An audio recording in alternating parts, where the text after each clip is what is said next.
প্রিয় শিক্ষার্থীরা, আশা করি তোমরা সবাই ভালো আছো, আমিও ভালো আছি।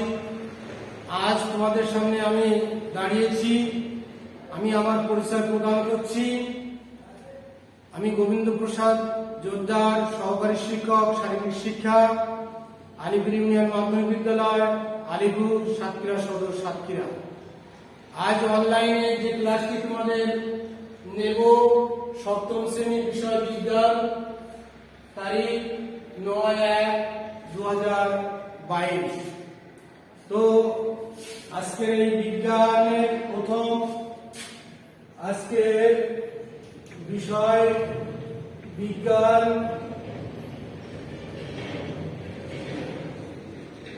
প্রথম অধ্যায়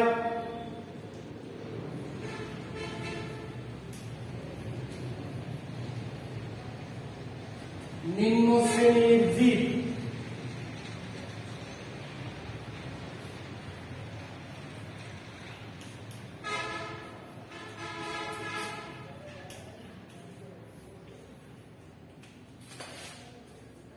নিম্ন শ্রেণীর জীব। তো প্রিয় শিক্ষার্থীরা, তোমাদের যে কথাটি অবশ্যই মানতে হবে, মেনে চলতে হবে, সেটা শুধু তোমাদের নয়, তোমাদের, আমাদের আপামর জনসাধারণ, দেশ, দশ, গোটা বিশ্বে সেটি কি একটা মহামারী আমাদের মধ্য দিয়ে এগিয়ে চলেছে, যে তার কারণে 50 লাখেরও বেশি মানুষ পৃথিবীতে আমাদের মধ্য থেকে চলে গেছেন, মারা গেছেন। তো যাই হোক, তার মধ্য দিয়ে আমাদের সামনে এগিয়ে যেতে হবে। যে বার্তাটা তোমাদের জানিয়ে দিতে চাই, প্রিয় শিক্ষার্থীরা, তোমরা বাইরে গেলে অবশ্যই মাস্ক ব্যবহার করবে। বিজ্ঞানীরা যেটা বলতে চেয়েছেন, স্বাস্থ্য সচেতনতাই হলো তোমাদের, আমাদের সবার সুস্থ থাকার একমাত্র পথ বা পন্থা। এছাড়া যেটা বিজ্ঞানীরা আমাদের নির্দেশ করেছেন, সেটা হলো যে সোশ্যাল ডিস্টেন্স, অর্থাৎ সামাজিক দূরত্ব বজায় রাখা। প্রিয় শিক্ষার্থীরা, এটিও মেনে চলবে। আর স্কুলে এলে দেখতে পাবে যে আমরা তোমাদেরকে হাত দুটো স্যানিটাইজ বা হাত দুটো ধুয়ে নেওয়ার ব্যবস্থা আমরা করে চলেছি, করেই যাচ্ছি। প্রিয় শিক্ষার্থীরা, এখন নিম্ন শ্রেণীর জীব এই বিষয়ে তোমাদের পাঠদান করব। তো ভাইরাস, ব্যাকটেরিয়া, ছত্রাক, শৈবাল, অ্যামিবা ইত্যাদিকে নিম্ন শ্রেণীর জীব বলা হয়। প্রিয় শিক্ষার্থীরা, নিম্ন শ্রেণীর জীব বলতে কি বোঝায়? তো যাই হোক, আমরা মানুষ সমাজবদ্ধ জীব। সমাজে বসবাস করতে গেলে চারিপাশে যা কিছু আছে, এটা নিয়ে তো আমাদের পরিবেশ। তো পরিবেশের মধ্যে যেগুলো আসছে, আলো, বাতাস, মাটি, পানি, এছাড়া রয়েছে পাহাড়, পর্বত, নদী, নালা ইত্যাদি। তো যাই হোক, প্রাকৃতিক পরিবেশের অনেক ভাগ আছে। তো এর মধ্যে যেগুলো প্রাকৃতিক, অর্থাৎ স্রষ্টা আমাদের দিয়েছেন, প্রকৃতিগতভাবে আমরা এগুলো পেয়েছি, তার ভিতরে যেগুলো না হলে আমরা বসবাসের অনুপযোগী হয়ে পড়ে, সেগুলো হলো আমাদের মাটি, পানি, বায়ু ইত্যাদি। তো জীব, যেহেতু আমরা নিম্ন শ্রেণীর জীব বলা হচ্ছে, তো সেই জীব আর জড় পদার্থ তোমরা পূর্বের ক্লাসে জেনেছো। জীব অর্থাৎ যাদের জীবন আছে, এটা জীব, যাদের জীবন না, এটা জড়। তো নিম্ন শ্রেণীর জীব অর্থাৎ মানুষের মতো, গরু ছাগলের মতো এরা না, এরা এত ক্ষুদ্রাতি ক্ষুদ্র যে খালি চোখে এদেরকে দেখা যায় না। এদেরকে দেখতে হলে অনুবীক্ষণ যন্ত্র, মাইক্রোস্কোপ, এছাড়া বিভিন্ন বিজ্ঞানের যন্ত্রপাতির মাধ্যমে এগুলো আমরা দেখতে সক্ষম হই। তো অ্যামিবা, ব্যাকটেরিয়া, ভাইরাস, শৈবাল এগুলোকে আমরা নিম্ন শ্রেণীর জীব বলতে পারি। প্রিয় শিক্ষার্থীরা, এই অধ্যায় পাঠে শিখন ফল হিসেবে আমরা যেটা পাবো, প্রিয় শিক্ষার্থীরা, 1 নম্বরে এসো অণুজীবের বৈশিষ্ট্য ব্যাখ্যা করতে পারবো। অণুজীবের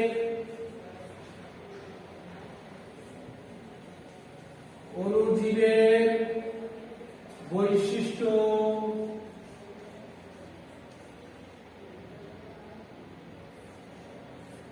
ব্যাখ্যা করতে পারবো।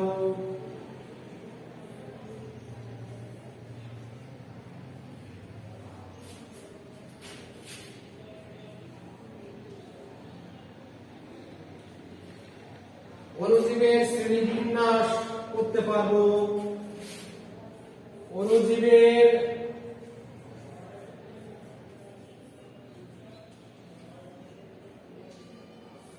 শ্রেণীবিন্যাস করতে পারবো।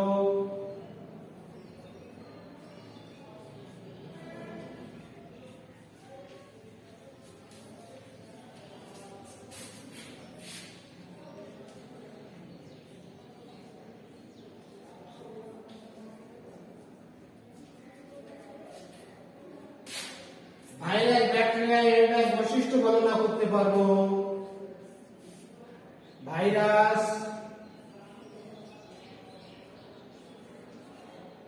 ব্যাকটেরিয়া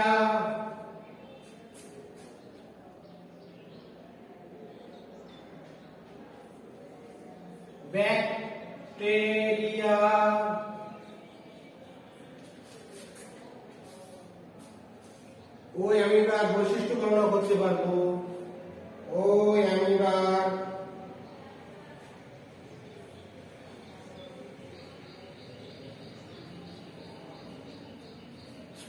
বৈশিষ্ট্য বর্ণনা করতে পারবো।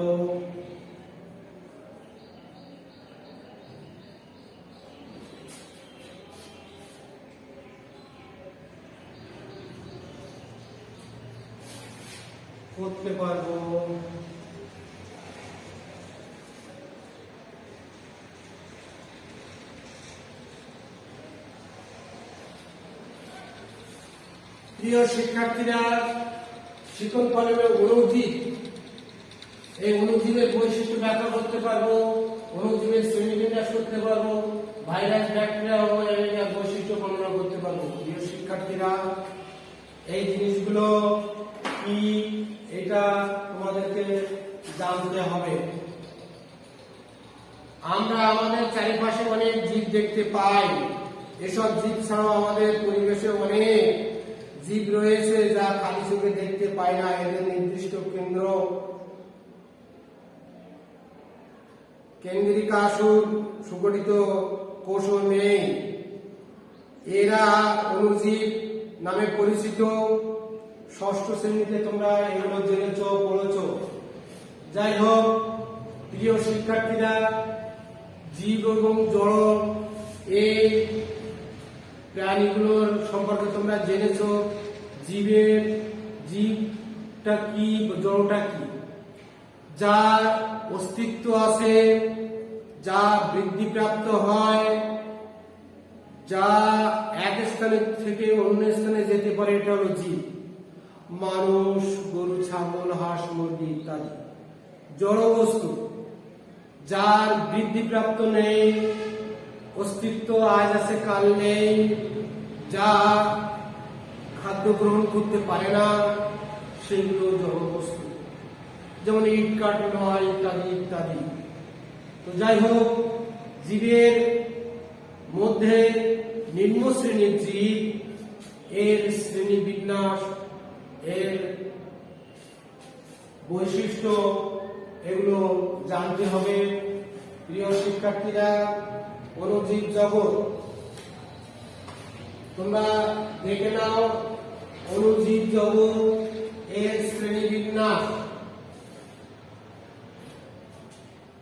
প্রিয় শিক্ষার্থীরা, তোমরা সবাই জানবে, বুঝবে অণুজীবের শ্রেণীবিন্যাস।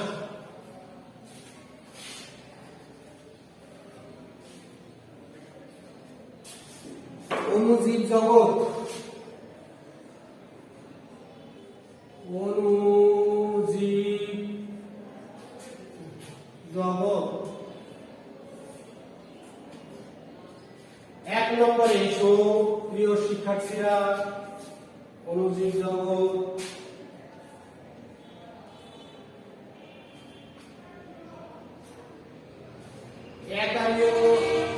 একারিওটা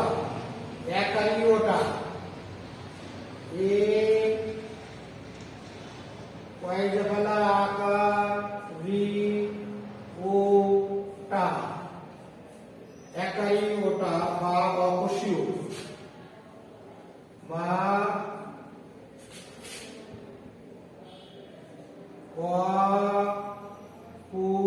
অকোষীয়। 2 নম্বরে এসো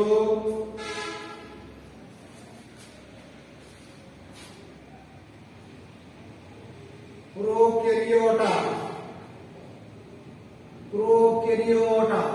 প্রো রাজ্য 1, এটা রাজ্য 1।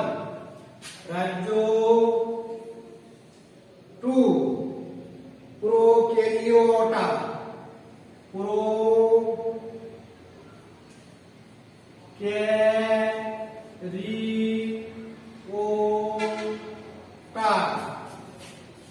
রাজ্য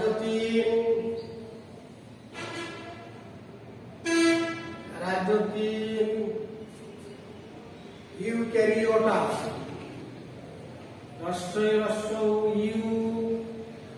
ইউক্যারিওটা।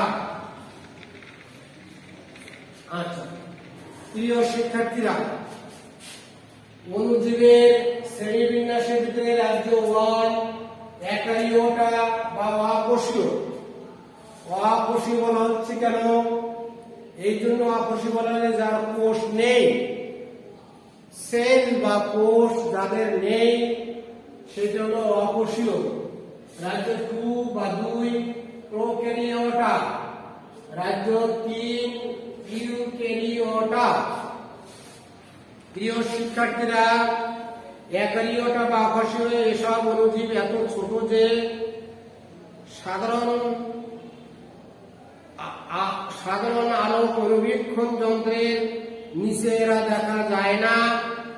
এদের দেখতে ইলেকট্রন অনুবীক্ষণ যন্ত্রের প্রয়োজন হয়, যেমন ভাইরাস। তাহলে এরা এত ক্ষুদ্র যে এদেরকে খালি চোখে দেখা যায় না, অনুবীক্ষণ যন্ত্রের সাহায্যে ছাড়া এগুলো দেখা সম্ভব হয় না, এবং এত ক্ষুদ্রাতি ক্ষুদ্র যে অত্যাধুনিক এই ইলেকট্রনিক অনুবীক্ষণ যন্ত্রের সাহায্যে দেখা সম্ভব হয়ে থাকে, যেমন ভাইরাস।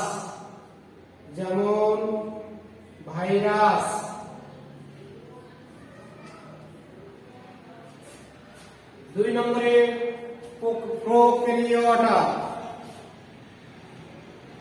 এসব অণুজীবের কোষের কেন্দ্রিকা সুগঠিত নয়, তারা এই রাজ্যের সদস্য সুকেন্দ্রিক না, এদেরকে কোষের আদিকোষ বলা হয়। তো প্রোক্যারিওটা, এটাকে কোষের আদিকোষ বলা হয়, যেমন ব্যাকটেরিয়া। আদি মানে প্রথম কোষের জন্য এই প্রোক্যারিওটা, যেমন ব্যাকটেরিয়া।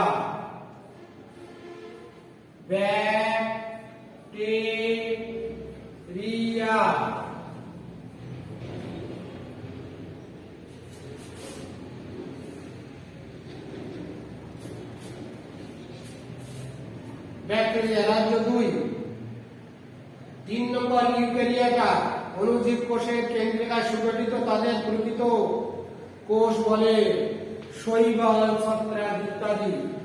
এদেরকে প্রকৃত এরা কোষীয় এই জন্য এদেরকে রাজজয়ী পেরিয়ড বলে, যেমন শৈবাল, ছত্রাক, শৈবাল, শৈবাল এবং ছত্রাক, ছত্রাক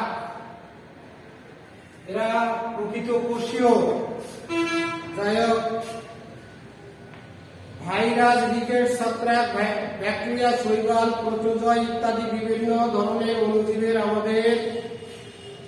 আমাদের পরিবেশ ছড়িয়ে ছিটিয়ে আছে। ব্যাকটেরিয়া, ভাইরাস, কণিকা, ভাইরাস ও ব্যাকটেরিয়া। প্রিয় শিক্ষার্থী,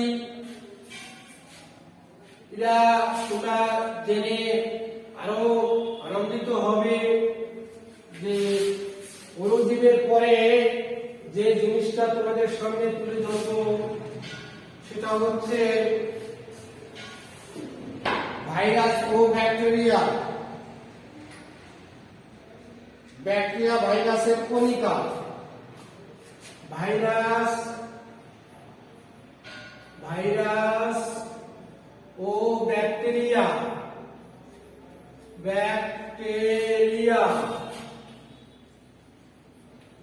ভাইরাস ও ব্যাকটেরিয়া।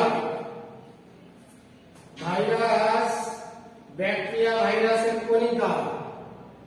তো প্রিয় শিক্ষার্থীরা,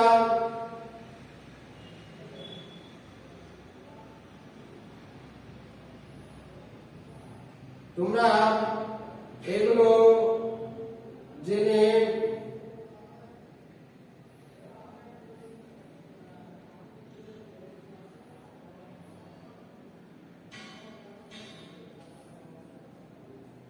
থাকবে যে এইগুলা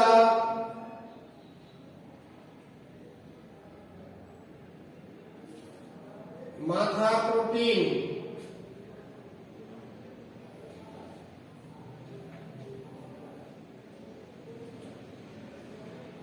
মাথা প্রোটিন, প্রোটিন,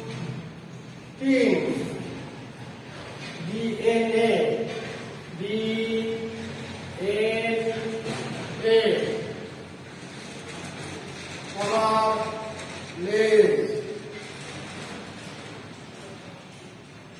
কলার, এটা হলো লেজ, স্পর্শক তন্তু,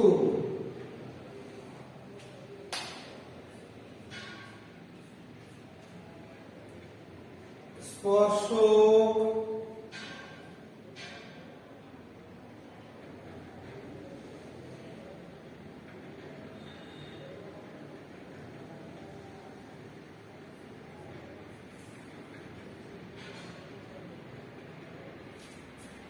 স্পর্শক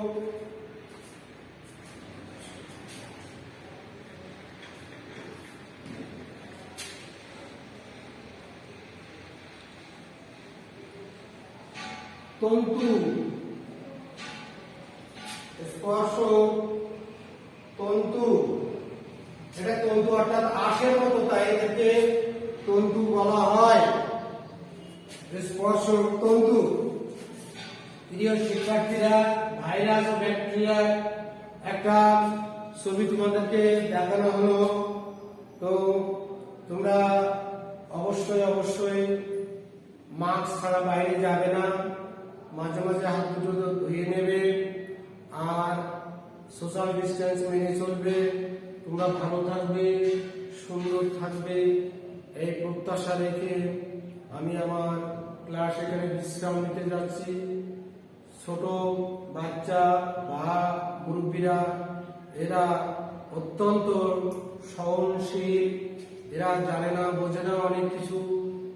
আমরা সবাই যেন এদেরকে অবহেলা না করি এবং সবাই যেন ভালো থাকে, সুস্থ থাকে, সেইভাবে চলবে। সবাইকে ধন্যবাদ জানাই। আমি আলিপুর ইউনিয়ন মাধ্যমিক বিদ্যালয়ের পক্ষ থেকে তোমাদেরকে আবারও ধন্যবাদ জানিয়ে আমার ক্লাস এখানে বিশ্রাম রাখছি। সবাইকে ধন্যবাদ।